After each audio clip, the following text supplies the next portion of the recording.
Good morning, guys, and welcome back to the channel from a really nice, chill morning here in Tikal National Park in Guatemala. This is probably one of the most important, most iconic places in all of Guatemala. So we're gonna go into the park in just a minute, but I wanted to show you guys the room real quick. It's such a cute little room. I love these lights. Look at that. So cute. But of course we have our malaria net, because since we're out in the middle of the jungle, there's bugs everywhere. It reminds me, I really enjoy actually, like when you have to go to bed at night and you have to clean out all the bugs. It makes you humble. It's good. It's good. And also, I mean, like, why are you like the ultimates? Like, you know, like the bugs deserve to be there. I mean, why be mean to them? Anyway, so actually a really nice chill room. You wouldn't believe this place is only like 40 bucks. It's great, and like the location is literally like 300 meters that way. So, but yeah, you wake up to the howler monkeys. It's perfect.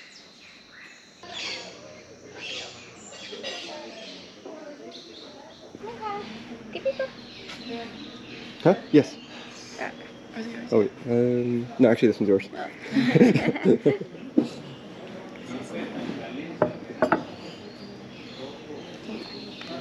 Thank you. So good. Okay, so we're getting some breakfast now. I do have to mention that, shockingly, I'm actually really shocked by this. The food prices are still very good in this part of Guatemala, despite being, you know, so close to the park, which is right over there. Normal prices of food are like, usually like $6 or $7 an entire meal here, and it's still the exact same. And such a nice place. Such a nice place with great location. You'll see as soon as you cross the border into Belize, it just automatically becomes like twice the price for like no apparent reason. So, but this is some good local food. This is like a crepe with some like cheese, spinach, blah blah blah blah blah. She got some eggs. All right, we're back now. We got some nice armed security guys over here, but this is the entrance to Tikal National Park. So I just came back to come get our tickets because stupid, silly me, when we came last night, came to this entrance and it was too late to get our tickets. We had to come back at 6 a.m. in the morning to get the tickets. Blah blah blah blah blah. Adds a 45-minute drive. Brilliant. Anyway, so we got our little tickets. They're very small, but it's what's interesting that I need to mention. The reason why I'm mentioning this is that almost everything is 6 times more expensive if you're a foreigner. Just for fun fact, you know, but it's the same like if you go to Serengeti. If you go to Serengeti, it was like $150 for a foreigner, but only $6 if you're local. And so here it's only the equivalent is $2.50 if you're local. If you're a foreigner, though, it's about 20 bucks. So it's actually quite different. But anyway, so we'll go inside now. This national park was created like back in the 50s, but we're in the middle of the Mayan biosphere zone, so there's all kinds of wildlife here. So you'll see as we're coming in, there's all these signs for like monkeys, for this, for this, for this. It's like, oh, got some nuts. Anyway, okay, let's go inside.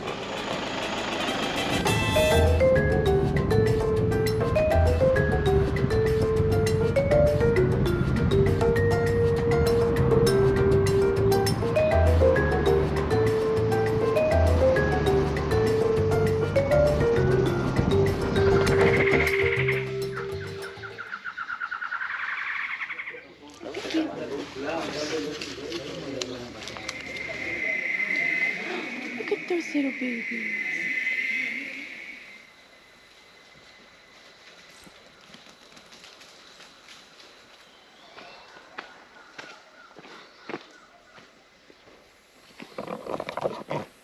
These trees are the spiritual ones in Mayan folklore. It's like their big cross, the one that reaches up and branches out. Mayan lore, we'll talk about it as we keep getting up towards the temples, but it's a nice little spot for me to talk about it. There's some really nice parts of Mayan lore, and that one other thing that they believe is that humans were created 3 different times. The Mayan overlords tried 3 times, and the first time that they created humans, they made them like deer, and it wasn't correct, and so they were condemned to be eaten. They tried again, and they made humans then were out of mud, and the Mayan overlords believed that they couldn't think and appreciate and have knowledge, and so they couldn't give thanks to the lords, and so it didn't work. So they tried again, and they made them out of wood the next time, and that time it did kind of work.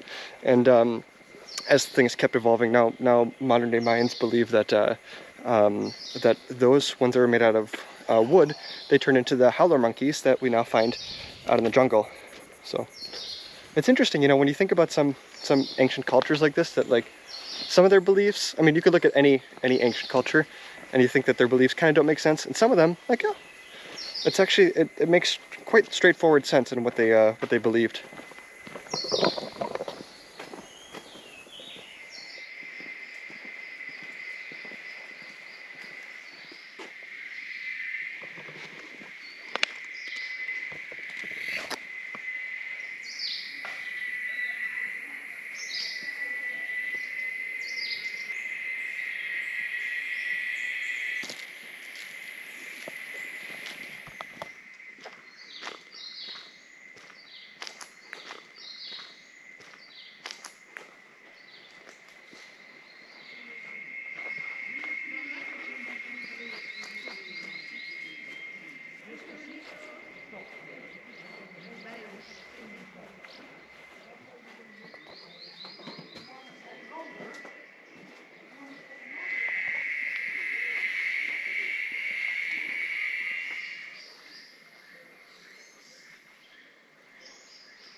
You look quite sweaty.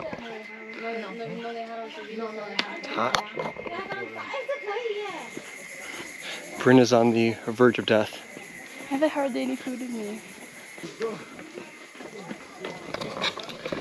Okay, so now we're going up the tallest temple. This is temple number 4, and this one is about 65 meters or so like 200 feet.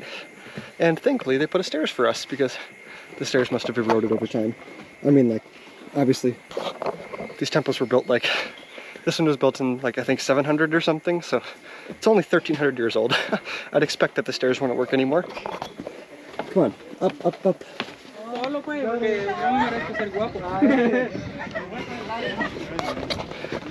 Okay, now we've reached the top. As you can see, it is always sometimes very crowded at the top, and it's not always lonely. And get a nice view. I'll go down that way, but you can see some of the other temples over there beautifully over the canopy. It's beautiful. Worth the hike?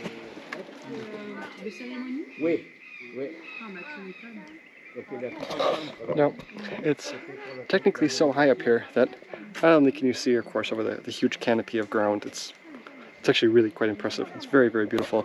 But technically, over this way, then is Belize. So you can see another country from up here, actually. But so the one thing I really do need to address, because everybody's going to ask, and everybody's so curious, nobody has any idea why you see all the different peaks. So the reason for this is that a few days ago, over the last actually week, 2 weeks, went to a few different other cities in Guatemala, and one common thing with within Mayan lore is that they really believe in sacred geography, and so that's why, like, if you go to a place like Lake Atilan or Quetzaltenango or Antigua, it's almost always a city surrounded by like 3 volcanoes, and so when you get more into the flatlands, like we are in this part of Guatemala, there's still Mayan here, but surprisingly there's no volcanoes. And so what they do, these different peaks, including like this one, is basically they built all these that they build their own kind of volcanoes, and then they put water around it, so it accomplishes that same kind of idea. They can build their own mountains in the middle of nowhere. There's actually a lot of really fascinating parts of Mayan beliefs. They believe that like lightning is like the god, that when everything started it was just big dark water, and the creators then put 3 stones and struck life onto this planet. So it's a really fascinating culture. I'm gonna head down. Too hot?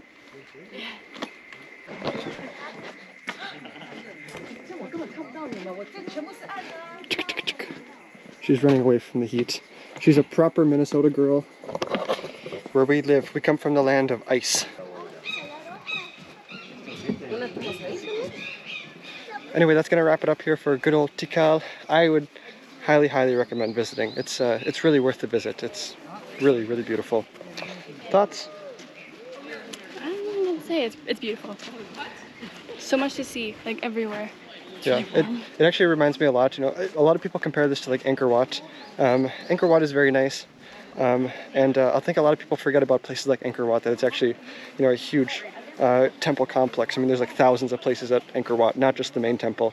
And I think the exact same thing could be said here. It's not just one temple, it's a massive complex. So I would, like I said, highly recommend visiting. I'm going to come back again for sunrise. 'Cause you can climb to the top of one of these and you'll see the sunrise over all the other monuments. So that sounds quite nice. Anyway, okay, till then, see you guys later. Goodbye from Tikal.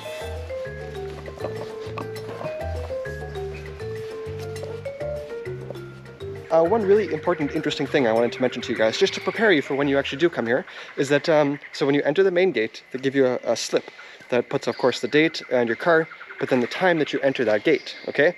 Speed limit is 45 kilometers an hour, because it's, of course, nature area. As you saw, all the different signs for all the different animals. But so then they give you the time, and then it's like a 20-minute drive to get over here, or 20, 22, something like that, if you follow the speed limit. So there's no one there with a radar gun, there's no speed things. But when you arrive at the actual gate then to enter here at where the actual monuments are, then there's another person that they check the time and they write down what time you arrived. So they do a little bit of math, and you can only arrive, like it's gonna take you at least like 22 minutes or something like that to get to the park. If you get there faster, it means that you speed. A little bit of village math will prove that you speed. So just follow the speed limit. And of course, there's animals. You don't want to hit any of the monkeys or anything.